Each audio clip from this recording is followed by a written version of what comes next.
Hello, everyone. Welcome to the Women Racing to Win right here on the Grid Network. Joe Samdiego, along with Daniel Zeri from Racers, the girls behind the helmet. Be sure to comment in the chat room with your questions and thoughts as we continue following all the women racing around the world. And this week's theme seems to be the letter M. We have McLaren we're going to talk about, Martinsville for the NASCAR, but we'll first start with the Monza weekend, where that's where you were this past weekend. Can you tell us about some of the racers and the events that you were watching? Hello, everyone. Hi, Joe. As you said, I was in Monza last weekend for the final rounds of a couple of championships, interesting championships actually, and some of the most important feeder series in single seaters. One was the Italian Formula 4 Championship with the final round there for the seventh round, and also the former regional European Championship by Alpine.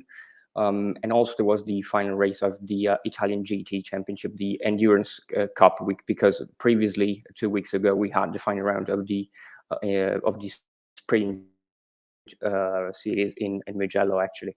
So as you said, it was quite an interesting couple of final rounds. And in Italian Formula 4, we followed also the whole series for the presence of two very interesting female drivers. One is Hamda Al Qubaisi from the UAE, Emirates, probably one of the most interesting talents from the United Arab Emirates. And the other one is Maya Veog, the first ever female driver in the Ferrari Driver Academy. She was making her single-seater debut in this year and did pretty well. But the most interesting one was Hamda this last weekend, because she had her second best qualifying of the season.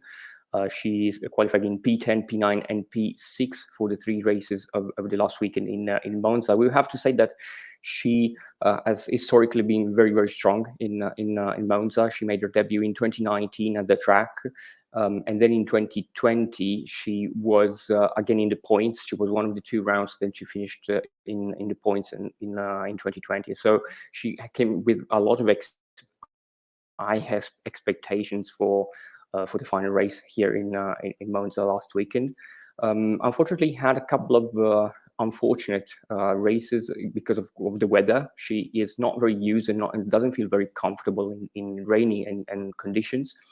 And on Sunday, especially, there was again rain. So not one of her favorite conditions, but still on Saturday in the dry race, she managed to finish again in the points, which was her fourth time this year. And she closes the championship with 24 points, which is quite a lot considering where she was last year. A lot of very good improvements for her. And also, let's mention that Maya, even though she had a little bit of a more challenging weekend and final rounds of a 2021 campaign, she still had a very, very strong final race on Sunday, where she gained 14th position to finish in P14. So we always remind that these championships have huge fields and very, very competitive from first to last. There was like 1.6 seconds on the grid. So like 35, 36 cars we are talking about. So really competitive one. And she had a very, very strong end of her season.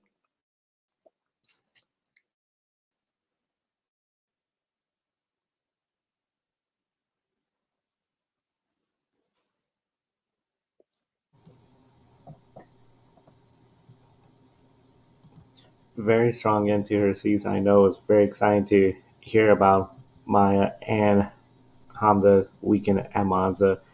One of the big things, Daniel, I know when it comes to Monza, we think of it as a temple of speed. Formula One, yeah, of course, is very popular. And so to see the feeder series, I think a lot of people don't realize that these feeder series, they go to the same tracks as Formula One does in Europe. So it's very important to get that track experience. I know along with them, Carrie Schreiner, Léna Bühler, they're also racing as well, correct?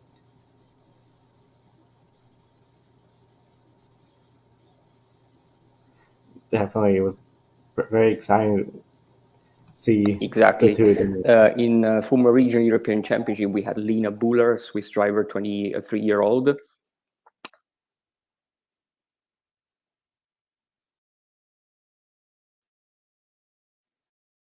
A good end of the season, even though she had not the easiest championship so far. It was her first time in Formula 3 cars this year. Last year she was competing in the Spanish Formula 4, did very well. Even though it was, as I said, the first campaign in Formula 3 cars. Also, like we mentioned for Italian Formula 4, even Formula Regional European Championship by Alpine is really strong and competitive fields. Over 35 cars, grids. And of course, these are the same cars also employed in the W series, in the all-female W series. So this is definitely something that Léna will be assessing for her future next year.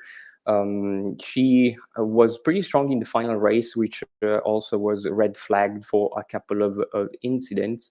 But she was pretty strong. She started in P35 and finished in P23. Which was her second best result of the season after Monaco. She had a P20 in race 1 in Monaco, which remains her strongest result of the season. So far, overall, I would say that a quite challenging first season for Léna, but finishing on high is always important for starting the next challenges and the next projects with on a good mood.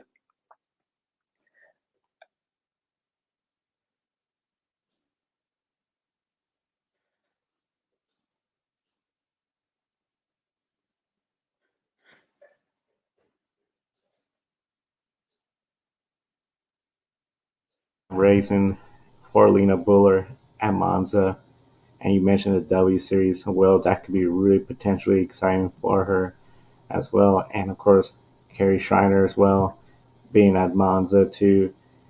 That had to be a pretty exciting race just to see Carrie, because she's been all over the place this year. It seems, from racing Germany, now Monza. Yes, she has. In fact, quite a busy season she had, Carrie.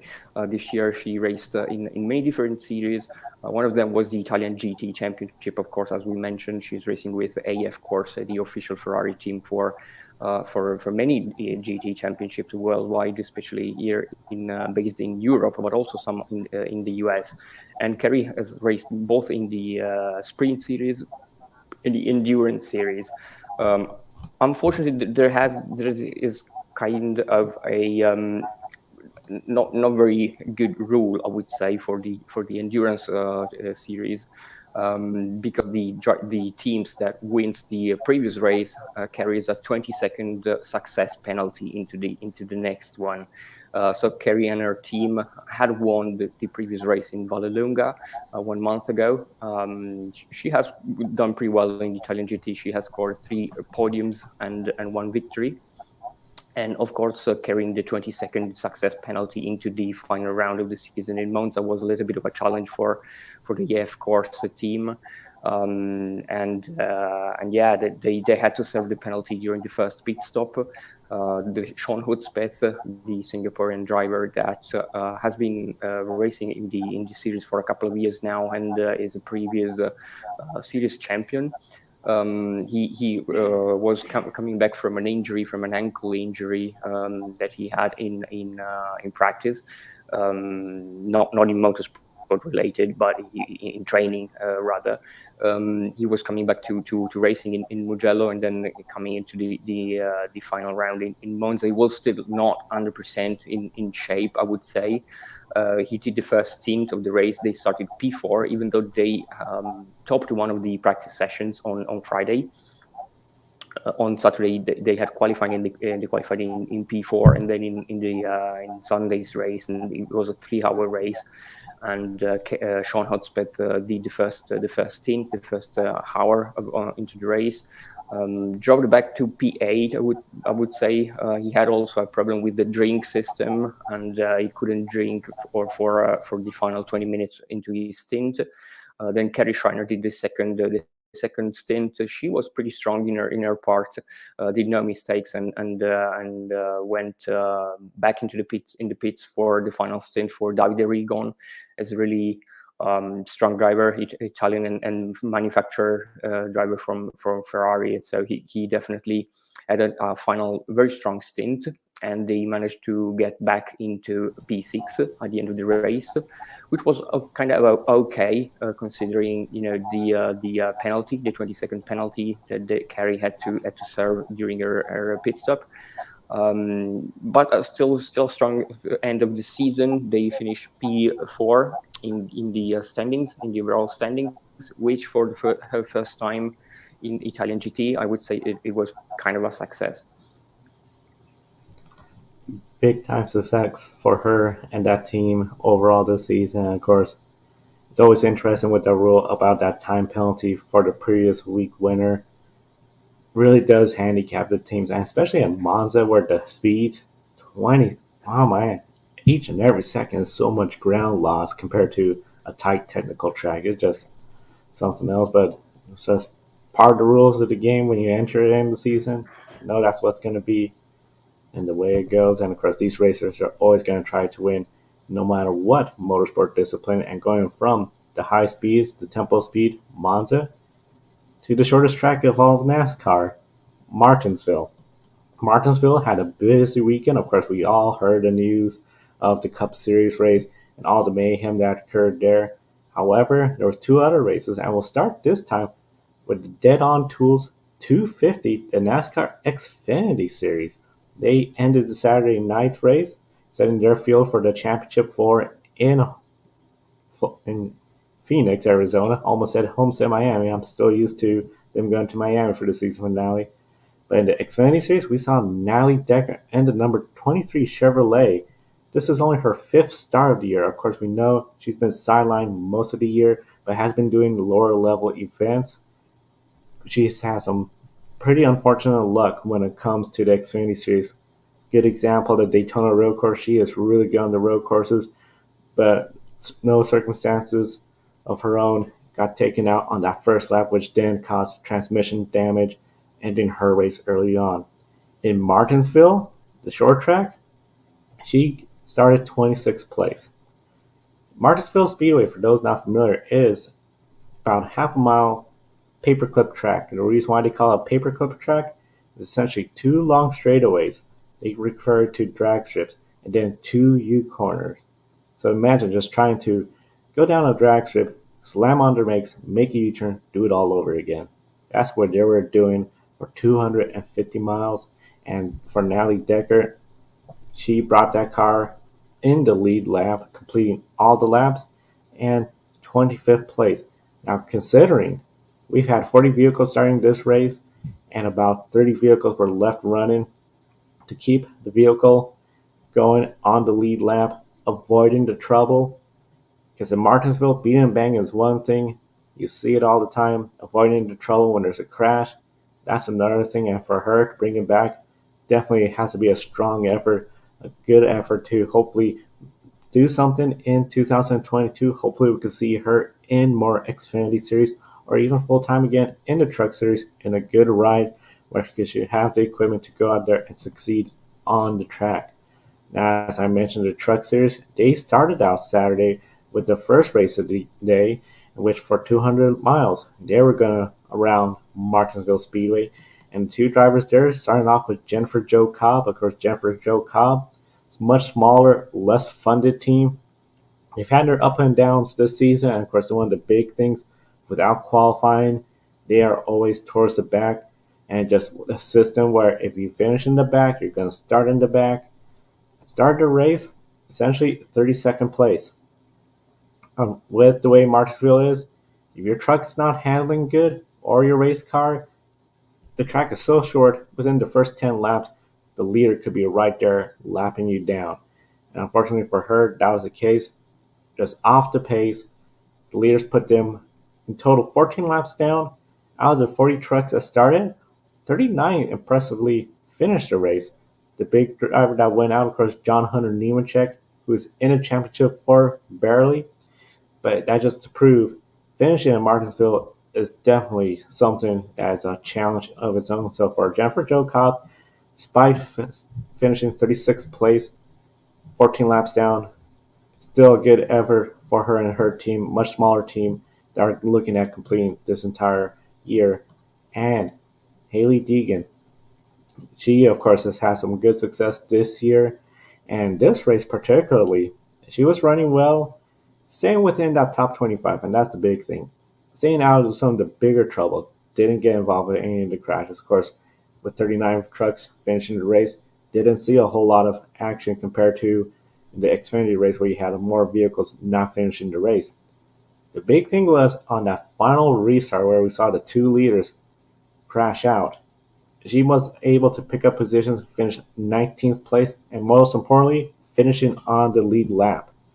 Her rookie season, one of the things rookie drivers will always tell you, it's about logging laps, finishing the laps, and gaining that valuable experience. Because next year, when Hallie Degan's here, I think she's going to be really much in good shape to contend for wins. She's going to be with the same outfit. She's going to be in the same equipment that essentially is going to been showing all year long. It is competitive. They've been up front at times, contending with the win. So I do see Jennifer Jo Cobb, Hallie Degan contending for wins next year. And of course, we hope to see more of Natalie Decker on the track next year. And one of the things we're got to be excited about next year has to be Extreme E. Of course, their first season's underway right now. And the big news that came out was it was made official. McLaren is joining Extreme E. And of course, they're joining an impressive team lineup. You got McLaren, Andretti Autosport, Nico Rosberg, Lewis Hamilton, the two F1 stars have a team, and Chip Ganassi Racing. So essentially two F1 drivers, and now you got two IndyCar teams with Chip Ganassi and Andretti, and now McLaren, who has a presence on both series, entering this race. And of course, that means with the electric series, you're going to have two drivers, and one of them, Emma Gilmore from New Zealand. And it's really interesting. She's going to be the first female racer for McLaren in their 58-year history. So very excited to see that news. Daniel, I have to ask, this being the first season for Extreme E, it seems the momentum has really fallen from the excitement of that first race to this past weekend where it seemed like very few people were following it. How big of a boost will it be to have McLaren in the field? That's a good question. I think you are correct when you say that there has been a little bit of,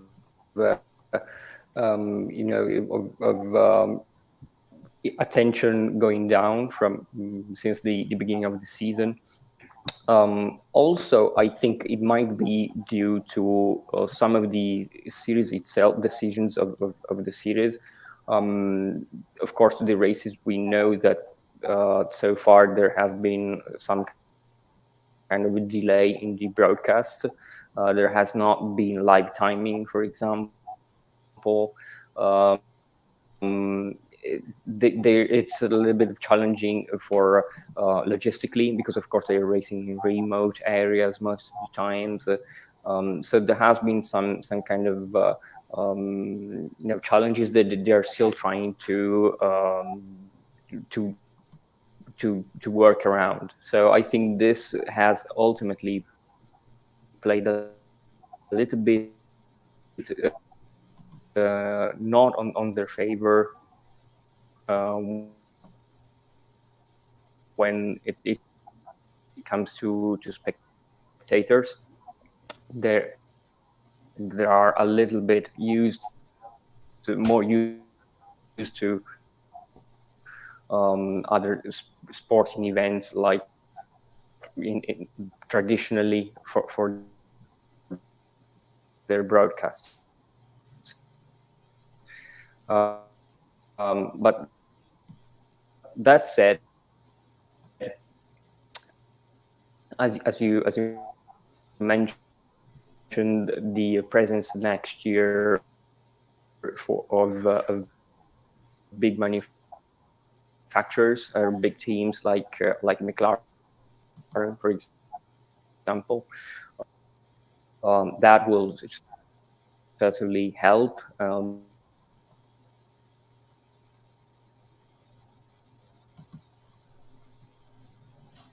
Big names also in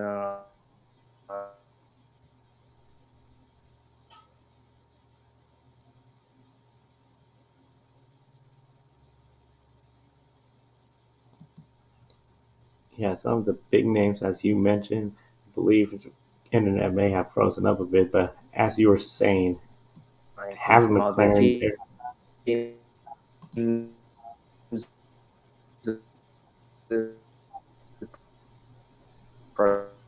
probably more in the past couple of for Jamie.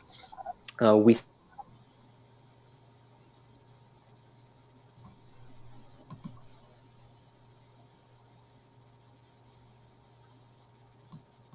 one of the big things, of course, as you mentioned, with the teams and Extreme E, it is a big lineup of teams that we see there with Andretti Autos, Chip Ganassi, McLaren. Even we got Veloce, which is, of course, if you're familiar with esports, they got a big presence there as well. So it's definitely very exciting to see McLaren now joining that mix. And overall, I think it's going to be very exciting. And the one thing I think a lot of people, the broadcast delay, this is a very challenging type of format, trying to get it to where you have racing in such a remote location and then to broadcast. It reminds me of sort of the old Camel GT days where Camel GT racing, those Land Rovers on their most remote places in the world, broadcast wasn't live, it was delayed, but of course it was before the era of the internet. Now that we have this era of the internet, I do agree with you. I think hopefully in this second season they could overcome those challenges. How can we improve streaming to there? And then of course, Daniel, I know as you were mentioning all the points about with McLaren being in the field, one of the big things, Emma, of course, she's going to be essentially the first female racer for McLaren in their 58-year history. A lot of folks talk about McLaren as one of the best motorsports team around the world, and of course, they have expanded their presence to IndyCar, Extreme E, Formula One.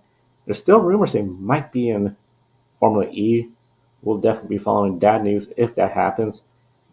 To see this news, could this be really an indication that big teams will be looking at hiring more female racers? Not only because in Extreme E they have to have one person from each gender, but essentially this is sort of breaking down the barriers because now you have a female racer with the factory team. We're not talking about a customer team, the factory team. Do you think this could be the opening for more female racers with especially big factory teams? Well, hopefully, yes, hopefully. I think this is the whole target behind this concept of Extreme E. This is why they went down that path of having one male and one female drivers on board at the same time. Also, for example, the Formula Regional European Championship by Alpine is trying something like that. So far, the teams could line up 3 cars. From next year, they will be able to line up 4 cars, given that if one of will have to be one of the female drivers. And also some other championships will be trying something like that. For example, there are rooms for improvement in endurance racing, where of course you have mixed crews. You can probably have one female drivers and have some kind of benefits. So I think hopefully this is a path that more teams and championship will try. More teams, more championships, very exciting. And it does seem to be once people see, okay, there's a female racer with McLaren, well, we want to also have a top caliber female racer. Start expanding their effort in recruiting drivers. And speaking about recruiting drivers, we know Extreme E, following the last race, they had essentially some rookie orientation for potential drivers next year. Very similar to what we see in IndyCar, where we have the initial rookie test at Indianapolis Motor Speedway and a lot of speculations who's going to be in there next year. I know recently they did road course testing with rookies. Nico Hulkenberg was there. he announced today he's not doing that. But when it comes to Extreme E, who are some of the drivers that you saw out there that potentially could be in Extreme E next year? Well, let's say that the rookie test in Extreme E was not like they initially intended it to be, because of course quite not many teams entered it for first. For example, Veloce was trying to line up one car, but they couldn't because the car was crashed after the Sardinia race, the Ocean X-Prix. So only 3 teams entered and only 2 teams lined up a female driver. One of them was the teams that is currently leading the standings, the Rosberg X Racing, which lined up Tamara Molinaro, who is the current test driver for the series. She's in an Italian rally driver. And she is potentially one of the drivers that could enter the series on a full-time basis for next year. And the other one was the Acciona Science team, which lined up a Swedish driver, Clara Andersson. She is a rallycross driver, and hopefully she will find a seat for next year. But as I said, not many teams are present at the rookie test. Also, Veloce was trying to test a Norwegian driver who is probably going to end up with a seat for next year, but they couldn't, of course, because of the crashed car. Yeah, that's the unfortunate part with the crashed vehicles. Some of the drivers were unfortunately unable to participate. Hopefully, we get to see more opportunities for the Extreme E drivers, especially for those rookies, and we'll be following them next year. Now, of course, this upcoming weekend, we do still have a good number of racing going on. What are some of the races you're going to be following this upcoming weekend? Yeah, as you said, not as many as some of the previous weekends, because of course all the championships are coming to an end now towards the end of the season.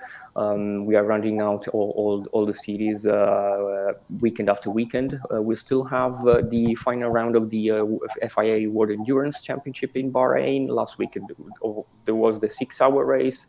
Now on Saturday we will have the 8-hour race. Of course, in the final race in the FIA WEC, we will have both the Richard Mille Racing Team in LMP2 category with Sophia Flörsch, Beitske-Visser, and also Tatiana Calderon will be back for the final race. She had to miss the previous weekend's race because she was still in Japan for the Super Formula race. And then we will also have, of course, the Iron Dames that were they had kind of an unlucky one week before, but now with Catherine Legg, Rahel Fry, and Sarah Bovey, they will be back for the 8-hour race. They will round out the FIA World Endurance Championship, and then the also final races for the ADAC GT Masters and the ADAC GT4 Championship in Germany. They are racing at the Nürburgring, which of course in November it's going to be cold and probably rainy.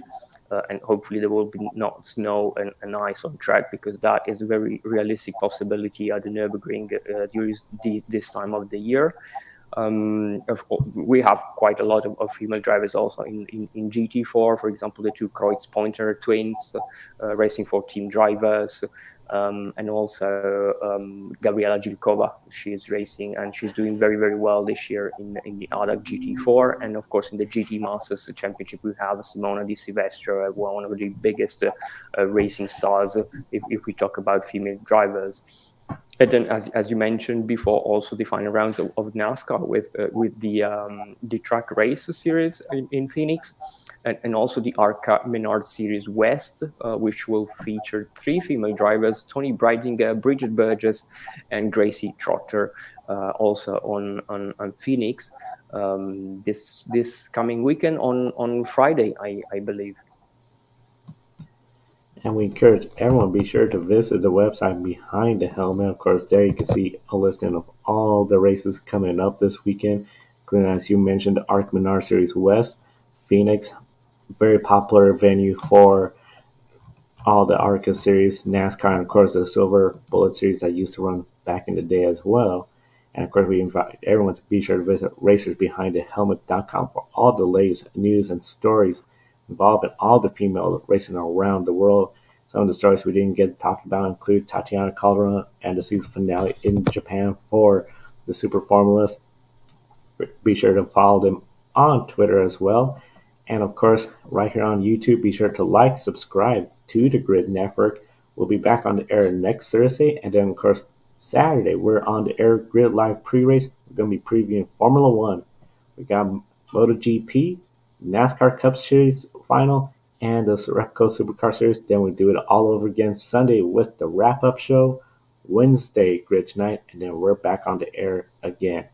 For Daniel Zeri from Racer the Girl Behind the Helmet, I'm Joe Samaniego. Thank you for watching today's program. We'll see you next time. Don't be an anonymous investor.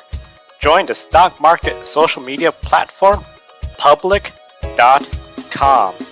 Invest any amount of money and share with friends and new friends.